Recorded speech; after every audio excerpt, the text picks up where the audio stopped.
So what kind of reception do you think you're going to get? I don't really know. I'm not really worried about that. I got a game to play, so I'm going to go in and focus on that. Not going to hear anything. So my focus on the game and doing what I got to do to help my teammates win. When you look back at your time there, just what were maybe the biggest ways that you grew as a player that has led you to this point in your journey? I learned how to play the right way, learn how to share the ball, learn college basketball. That was my first place, so that's why I saw the ins and outs of college basketball. And it was good while I was there, but I'm here now, Texas A&M. Happy to be here, and I'm excited to play there and try to help my team win. Did you ever think you'd be playing Charles Bediako in a college basketball game again? I don't know too much about the situation, but I'm happy for Chuck. He a good dude, and it's going to be fun playing against him. He's a great rim protector, so that's another guy we got to go against. But at the end of the day, it's just going against another guy on their team. So happy for him, and didn't necessarily know how this was going to pan out, but he's playing, and I'm very happy for him. So it'll be fun to see him again. For those who may not be familiar with the ins and outs of a Nate Oates basketball team, what are some of the characteristics that you'd use to describe how his teams play? We're going to have to bring our best shot. I mean, they're going to be ready to go. I know that they had a tough game yesterday, and against another great team. They're one of those two teams yesterday are two of the top teams in the conference. So, they're going to play up and down, play fast, try to score 100, and, they're going to play really, really hard. So that's something we got to be on the lookout for, and we got to match that energy, especially with them being at home in a good environment. You mentioned Charles being a good dude. What was y'all's relationship like, and were y'all hang out a lot off the court? What was that dynamic like? Chuck, he real funny. He real nice. Some people are talking about him on the internet or whatever, and they don't really know him. He's a good dude. I don't think he deserves to be talked about the way they talking about him, because he's a great guy and he don't try to hurt anybody. So we have a great relationship. We had a great relationship when I was there, and like I said, it'll be fun to see him whenever we play them. You guys don't focus on outside noise, but you guys are starting to get some national attention as far as like polls go. Do you care? Is it something you guys, the respect you're starting to garner? Or is it just business as usual?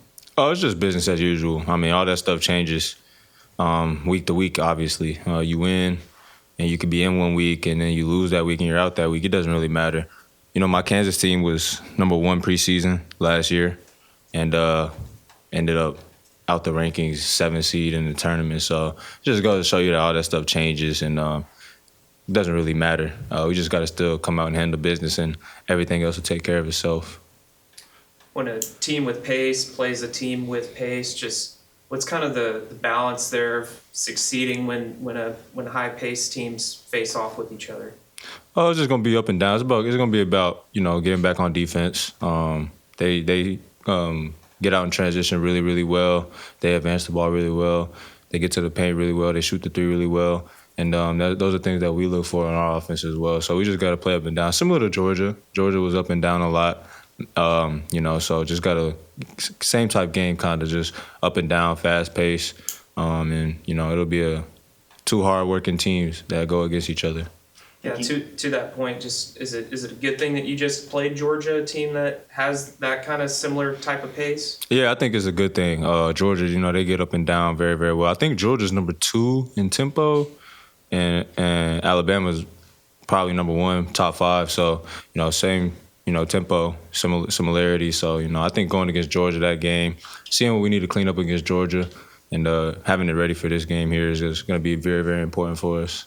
When both teams go that fast and look to score like it did with Georgia, do you kind of have to go in the mentality of no lead is safe? I know y'all jumped out there early at 22, but both teams can score well. Yeah, for sure. No lead is safe. They're a good three-point shooting team just like us, so they're going to make a lot of tough shots. They're going to go on a run. We just can't let that, kill us from the game and just think that we're out of the game just because they went on a run. We got to go on a run as well.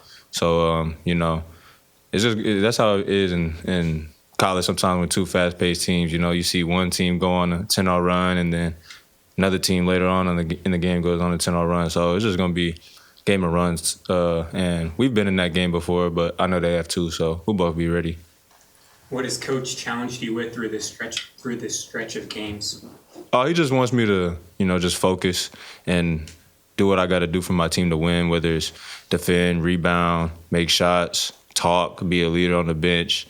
He just wants me to do what I can to help us win. That's the biggest goal right now, just winning games, stay winning, not focus on what people are saying or what anybody else is doing, just focusing on Texas A&M and what Texas A&M has to do to continue to win games in the SEC. So if Bama's number 1 in tempo, Georgia's number 2, where's A&M? I think Bama number 1 and Georgia number 2, I think that's actually like a fact. That's not like an opinion. But if I had to go from what I feel like A&M's number 1 because we got the defense and we go fast on offense too. So, but I don't know. I think we're probably like top 50 in tempo, something like that. Think y'all make believers out of everybody yet? I hope so. I mean, if not, then it's okay. I mean, we got a lot of basketball left. We're just going to continue to do what we do regardless. What do you think is this team's greatest asset? I say it all the time. I feel like we do it for each other. We don't do it for no outside noise. We don't do it for the media. We do it kind of just because, I mean, we beat each other up every day and we know what we went through and we know what it means to win a ball game. So how long are you standing at the back of the bus? I ain't gonna lie, I be doing it because, like, I hate when we gotta get on the bus and then, especially after playing and you play a certain amount of minutes, I can't just be sitting down. This bus so uncomfortable. Yeah, it's not like this is the first big guy that y'all face, and yet you keep having success. I might have asked you this before, but what's the secret of that? To be, I think Coach told us you're without your shoes on, like a little over 6'5", and now Who? I think he said that. No, I got that right. No, you did say that. I'm not gonna say he's lying. He's telling me fib. But still, at the most, you're 6'8", right? Yes. So I mean, you're going to get 6'10", 6'11", even 7-foot guys. How do you do that? What's the secret? How would you coach somebody to be successful in that situation? A motor. I mean, you got to play harder than the next man. You always got to have belief in yourself. And you got to learn how to rebound the ball. I mean, not even learn. I mean, I feel like it's kind of instinct, something that I was a God-given talent of mine. But motor, play hard, be physical. Never allow somebody to take the fight to you. Take the fight to them. Okay. With Rylan going back to a place that he kind of started, just what have you seen from him these last few games, and just what has he kind of brought to the table in that way? Man, he's been great defensively, offensively, knocking down shots. I mean, he's been coaching. And like I said, everybody in the huddle always talks. He comes in, he talks, he speaks up. I would just, for Rylan going into Alabama, I mean, of course, I'm going to tell him not to get too emotional about it and not to let his emotions dictate his game, but he's going to do what he always do. He's going to knock down shots. He's going to play defense. At his size, he's going to block shots also. He's going to rebound, and he's going to coach. So, has he given any indication at all that this game might mean a little more? Is it approaching it just like every other game? Nah, he approaches just like every other game. He hasn't said anything yet. But like I said, I mean, he know every game is just the same. Does this team deserve to be ranked in the AP top 25? Alabama? No, well, y'all. Oh, us? Yeah. I don't really get into all of that. I feel like I let everybody else do it. I talk to my family a lot about it, but like I always tell them, I mean, it really don't matter to me. As long as at the end we holding up trophies and we continue to do what we do, that's all that matters. In the same vein, outside noise, you guys did get ranked in the coaches poll just outside of the AP poll. What you said, you don't really pay attention to it, but other outside noise giving you some respect, does that mean anything to you guys, or is it business as usual? Business as usual. We got to do what we got to do. We know where we belong with everybody else, but I mean, another day in the office, and we just gonna keep doing what we do.